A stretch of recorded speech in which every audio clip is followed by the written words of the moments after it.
Meu nome é Jorge Paulo Martins Silveira, sou natural do interior do município de São José do Norte, localidade chamada Capão da Areia, no 3º distrito, e essa localidade é bem mais próxima aqui de Tavares, que é onde eu moro há 18 anos, do que propriamente a sede do município de São José do Norte.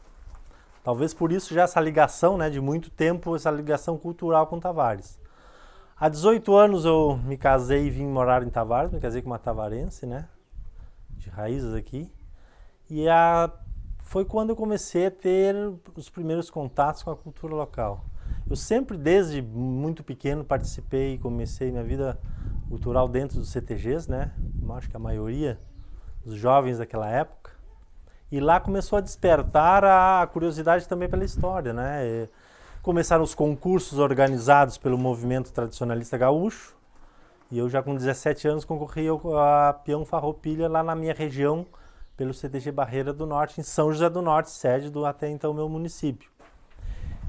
Com 19 anos eu fui peão farroupilha da 6ª região tradicionalista, Alcancei esse título num concurso em Santa Vitória do Palmar e acho que devido também ao que o concurso pedia, de tu ter não só uma preparação campeira, artística, cultural, mas também de fatos históricos do município. E ali me despertou muito a questão de aprender mais sobre a nossa origem. Isso só foi aumentando, a gente quanto mais lê, mais consegue contato com pessoas cultas, só aflora. E quando vim morar em Tavares, então, aí eu descobri um manancial cultural, que é Tavares. Tanto com a corrida de cavalhadas, o ensaio de pagamento de promessa, a música, o terno, a maneira do pescador, do agricultor, tudo isso me encantou. Eu como agricultor, com a familiar até hoje, a minha esposa funcionária pública, a gente se completou, eu acho, nesse quesito. E foi através do Luiz Agnello que eu tive então um contato com a corrida de cavalhadas. A corrida de cavalhadas eu já conhecia pelo meu pai, que era do Capão da Areia, interior de São José do Norte, mas que conheceu a corrida de cavalhadas na sua origem, na festa do padroeiro do município. Naquela época ele conta que a festa de Santo Antônio, padroeiro de Tavares, se estendia por uma semana. As pessoas vinham, acampavam de todos os lugares da região e a corrida de cavalhadas já chamava atenção. As pessoas tinham muita prataria nos arreios, tinham muitas espadas que eram de família. E eu cresci ouvindo o pai contar sobre a corrida de cavalhadas. Quando eu tive a oportunidade, convidado pelo grupo daqui de Tavares, pelo Luiz Agnello, de participar, de ser um membro, aí foi algo fantástico, Tu correr a cavalhadas, que é algo que eu lia, conhecia, mas que agora tinha a oportunidade de estar dentro do grupo. Isso aí foi muito, muito bom. Durante esse período que eu moro aqui nesses 18 anos, aí tive acesso a outras manifestações, como o ensaio de pagamento de promessas, que também existia lá na minha terra, que meu pai também conhecia, que eu vim conhecer esse resgate aqui.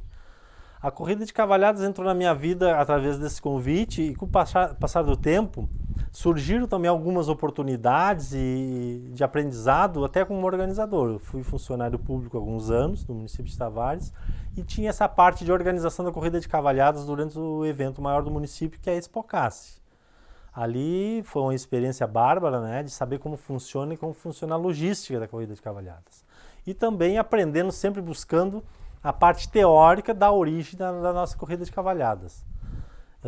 A corrida de cavalhadas que a gente corre em Tavares é a mesma origem de todo mundo, que são as guerras entre os árabes, muçulmanos, e os europeus cristãos, católicos, por questões de terras, territórios e locais sagrados. É uma disputa que durou por aproximadamente 700 anos, e deixou marcas profundas na Península Ibérica, e com a colonização portuguesa veio para o Brasil e para nós aqui, português e açoriano, a corrida de cavalhadas também teve o seu auge e o grupo de Tavares se orgulha muito de manter vivo.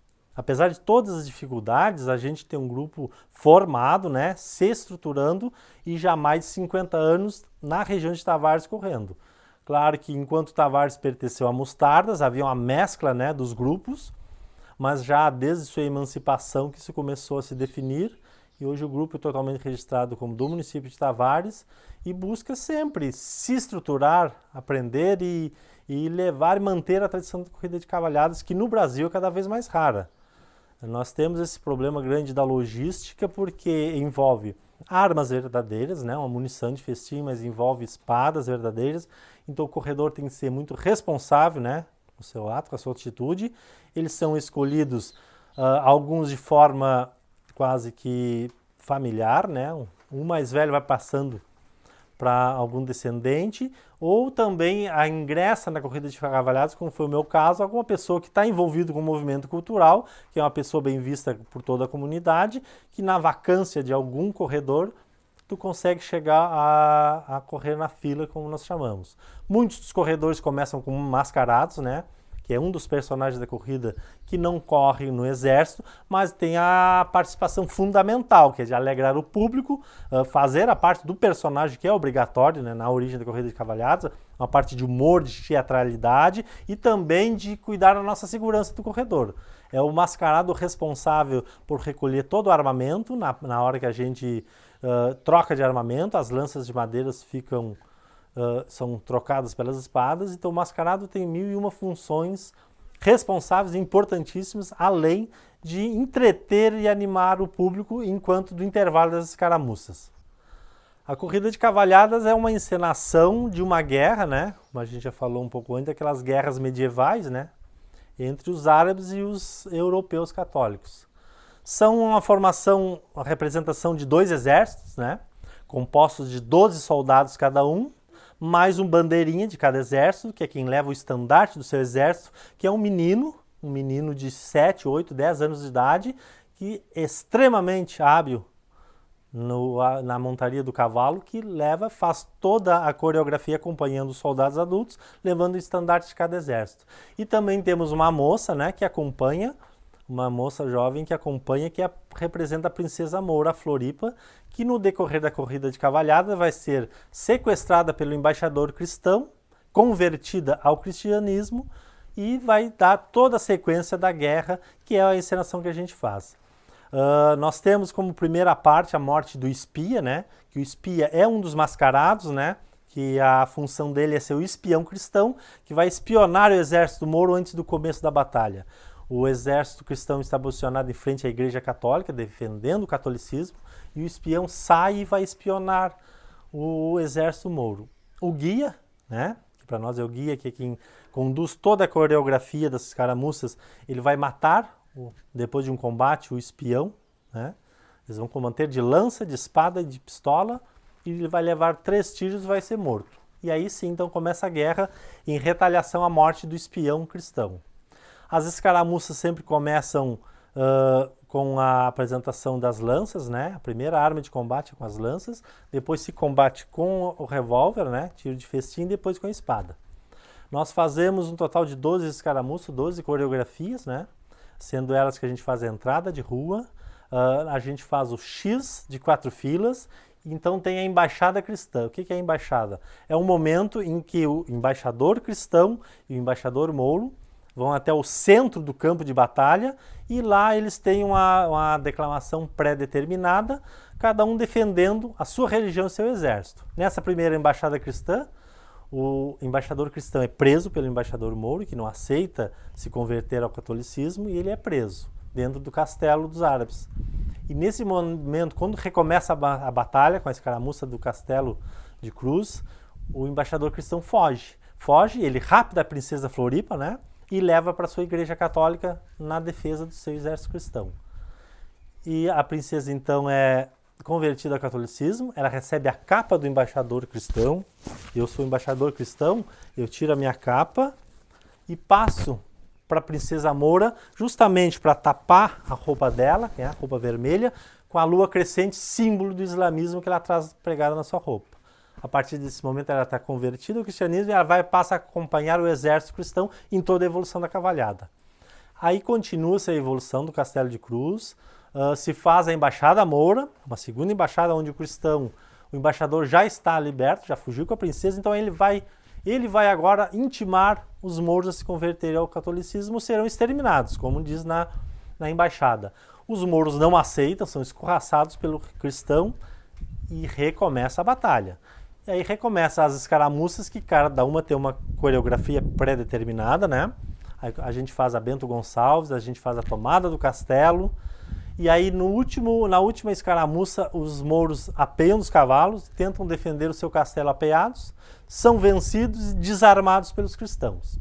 Nós retiramos as espadas dos mouros e todos ficam em fila para a sua rendição. Após os mouros se renderem, o padre católico faz o batizado de cada um dos mouros, então sim, a paz é selada e eles são convertidos ao catolicismo. Aí todos os corredores voltam aos seus cavalos, né, se posicionam, aí vem as escaramuças de despedida, né, que é acenos de lenços para o público, evoluções a cavalo, sem as armas, porque agora é paz. Todos têm um lenço branco, acenando e se despedindo para encerrar a batalha. Essa é a parte da encenação das cavalhadas. Os mascarados têm essa importância de entreter e conduzir as armas, né, para os soldados, e dentre os mascarados está o espia, né, o espião, que é aquele que no primeiro momento, na primeira coreografia, é morto pelo embaixador mouro. Após isso, se vem os esportes, né, as tiradas de cabeça, tiradas de argolinhas, que são a parte festiva da corrida de cavalhadas, onde são colocados prêmios, joias, e a tradição nossa local é principalmente de uma argola de um metal semi-precioso, que tu tem que ter habilidade com a ponta da lança de madeira, correndo a cavalo, retirar de uma trave que já é pré-colocada para essa função. É tradição que quem tira a argola presenteia alguém da plateia com essa joia, né? Na maioria das vezes esposas, namoradas, mães, e que recebem como um brinde o ponto culminante da corrida de cavalhadas. É tradição na nossa região, a pessoa que recebe essa prenda depositar uma nota de dinheiro na ponta da lança de madeira. Fura a nota de dinheiro e coloca como uma recompensa para o corredor que agraciou com aquela joia. E as festividades se estendem até o final da tarde. A gente hoje, a cavalhada nos primórdios, tinha mais algumas escaramuças, mais algumas figuras. Se usavam 2 cavalos por corredor, né? Era extremamente exaustivo para os cavalos. Hoje, com a logística diferente, até pela questão de a gente melhor tratar os nossos animais, nós tiramos algumas escaramuças que não tinham aquele efeito visual tão bonito, era mais repetitivo e que exigia muito fisicamente dos nossos animais. Então, se entrou em consenso de fazer um pouco menos escaramuças, mas que não quebrou a tradição nem a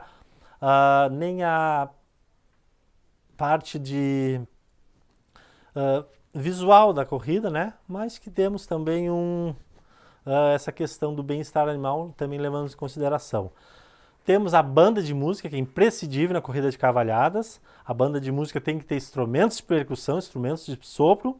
Elas, durante todo o momento da cavalhada, ela toca, né, uma marcha militar que dá a cadência, né, e dá aquele som ambiente muito bonito da corrida de cavalhadas. Mas a banda começa antes da corrida. Nós temos, ao clarear do dia, a alvorada. A alvorada festiva, que é tradicional nas festas religiosas da nossa região. E a corrida de cavalhadas também tem esse momento. Antes do nascer do sol, a gente percorre as ruas da cidade, né, os festejos da festa de Santo Antônio, os guias da corrida de cavalhadas, alguns integrantes, os mascarados já começam a sua função nessa madrugada, né, correndo a rua, chamando, fazendo brincadeiras, chamando o público para assistir a corrida. E a banda acompanhando, sempre fazendo alvorada. Após começar a corrida propriamente dita, a banda se posiciona e fica todo o tempo tocando essa marcha militar, que é que vai dar a cadência da corrida.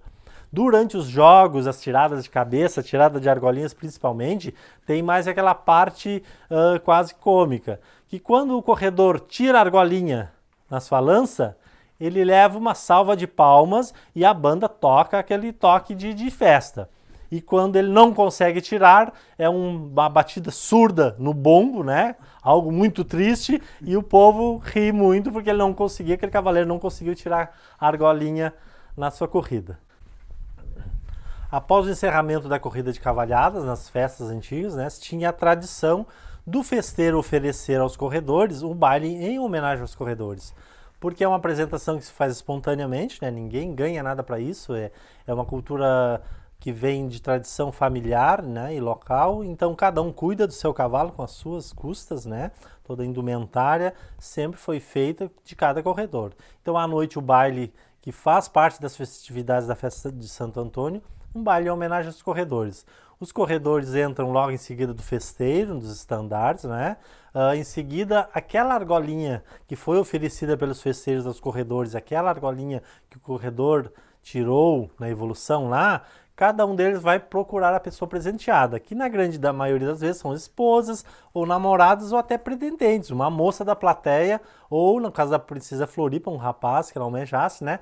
Dá essa troca de presentes. Então eles vão trocar novamente os presentes, né, da corrida de cavalhadas, e vai ter a primeira dança do baile com esses pares que já foram os corredores da Floripa, com aquelas pessoas que foram presenteadas lá durante a evolução. As corridas de cavalhadas, ela enfrenta algumas dificuldades, principalmente na logística da apresentação. Nós agora, há cerca de um ano atrás, demos um passo importante que através da Prefeitura Municipal foram adquiridas as espadas que a gente usa. Porque lá nos seus primórdios, a corrida de cavalhadas, cada corredor tinha sua espada. Era uma espada militar, realmente, que as famílias tinham. Com o passar do tempo isso se perdeu muito, né? Então as espadas tinham que ser emprestadas e havia toda uma dificuldade. Da mesma maneira as armas, né? Que são revólveres com tiro de festim, mas armas que a gente precisa pedir emprestada para as pessoas, e tem toda essa parte de organização e burocrática, né? Questões de segurança que a gente precisa enfrentar. A gente precisa muito assim de um espaço grande para correr corrida de cavalhadas, né? Se usa um espaço aproximadamente do tamanho de um campo de futebol, né? No mínimo 100 metros por 100 metros, então existe, não é qualquer lugar que se corre, né? Tu precisa de uma logística para alimentação, para carregamento de cavalos, né? Essa manutenção de animais, é muito complicado essa organização. Tu precisa de ter a munição de festim comprada, né? De uma empresa idônea, que tem um custo alto, né? Então, tudo isso, aos poucos, a gente vai tentando almejar. Nós, como eu já falei, conseguimos, através da prefeitura, as espadas, agora temos, mas não temos os revólveres. Isso vai ser uma parte mais complicada ainda, porque o sonho, a intenção e o ideal seria a gente possuir pistolas fabricadas especificamente para corrida de cavalhadas. Armas que só deflagrassem um projétil de festim, né? Mas que não pudesse ser usada de outra maneira com uma munição normal. Isso nos traria muito mais segurança. Imagino também que facilitaria muito, né, a corrida de cavalhadas se apresentar em outros municípios, outros lugares. A gente espera que cada vez mais, com esses projetos que são muito válidos para divulgação, né, não só o fomento, mas a divulgação da corrida de cavalhadas. Muitos lugares do Rio Grande do Sul, na própria região, tem pessoas que não sabem que nós temos aqui em Tavares um grupo ativo e organizado. Então, acho que a divulgação é importante, né? Até para a gente agarrar força de buscar, de correr, de conseguir toda essa logística e todo esse material necessário, até para que as novas gerações continuem, né? É algo que exige fisicamente muito corredor, né? A gente está sempre havendo uma renovação, né?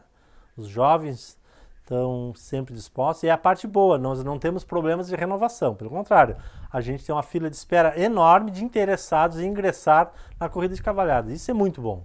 E assim como toda a cultura de Tavares, que é ampla, né, é um rico manancial a ser explorado e conhecido. A gente espera que tanto a corrida de cavalhadas, como o ensaio de pagamento de promessas, como nossos cantadores eternos, nossos agricultores, pescadores, sejam cada vez mais conhecidos para serem valorizados, e automaticamente a gente consiga maneiras de se sustentar, não só economicamente, né, mas culturalmente, para que nunca morra tudo isso que nossos antepassados mantiveram com tanto sacrifício até agora.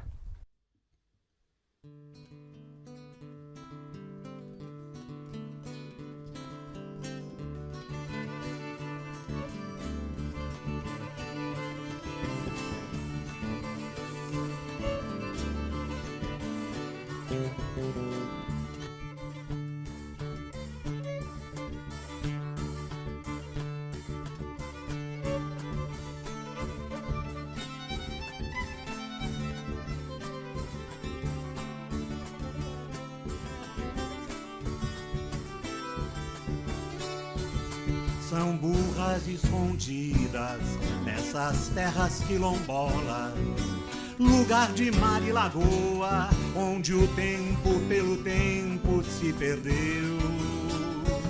Na trilha da Ponte Pedra, retumba um tambor milenar.